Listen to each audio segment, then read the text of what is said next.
Olá pessoal, tudo bem com vocês? A nossa reflexão de hoje vem direto aqui da Suíça e se você tiver a oportunidade, venha conhecer também. De maneira especial, quando nós falamos da Suíça, nós falamos muito dos relógios, dos chocolates suíços e até mesmo dos serviços e ferramentas fabricadas na Suíça. Elas têm uma qualidade incrível, mas a Suíça tem uma história interessante. Aqui foi um berço em que abrigou muitos protestantes. A Suíça foi um dos primeiros países a aceitar o protestantismo e ali na Idade Média ir contra os dogmas da Igreja Romana Católica.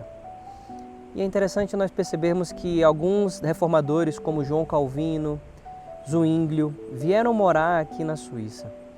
E é interessante também entendermos que esse país, com as suas belezas naturais, contribuiu para que esses reformadores, ao olharem para a natureza, pudessem contemplar um pouco mais também da beleza e do caráter de Deus. Uma das maneiras e uma das formas de Deus se revelar é através da natureza, diz ali no livro de Romanos, no capítulo 1. E nós podemos então observar Deus através das obras que são criadas. Apesar desse mundo de pecado, apesar desse mundo que foi deteriorado pela entrada do pecado, Deus ainda revela a sua bondade e a sua misericórdia. E de maneira especial, nós falamos aqui sobre o reino de Deus. Um reino que precisa nascer primeiro no coração e aí então teremos a oportunidade de morar no reino celestial. Eu quero te levar a pensar um pouquinho no que falou Paulo aos cristãos em Corinto.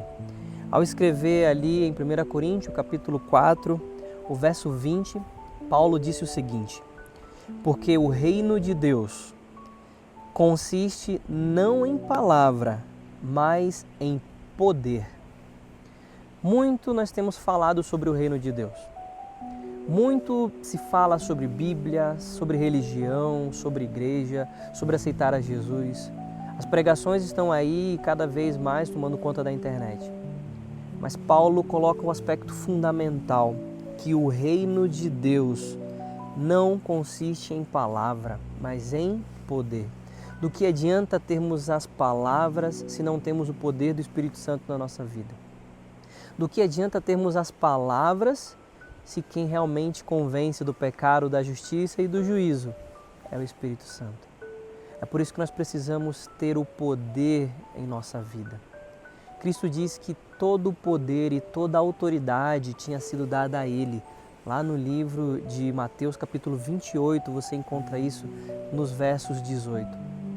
Todo o poder, toda a autoridade foi dada a Cristo. E esse mesmo Cristo que tem todo o poder e toda a autoridade nos convida a vivermos o reino, não em palavras, mas em ações e prática. Lá no livro de Atos, capítulo 1, verso 8, o próprio Cristo deixou claro que receberíamos poder ao descer sobre nós o Espírito Santo e aí nós seremos testemunhas de Deus. Que Deus possa te dar esse poder, que você possa pedir o poder do Espírito Santo na tua vida e eu quero que esse poder possa ser manifestado em cada filho de Deus. Porque quando ele for assim manifestado, nós pregaremos a mensagem do Evangelho, não em palavra, mas em poder. Que esse poder possa fazer com que a nossa vida seja transformada e que você, pela graça de Deus, possa salvar pessoas para o reino dele. Que o reino possa, durante esses dias, nascer no seu coração, mas que o poder do Espírito Santo lhe dê força para levar adiante a mensagem do reino de Deus.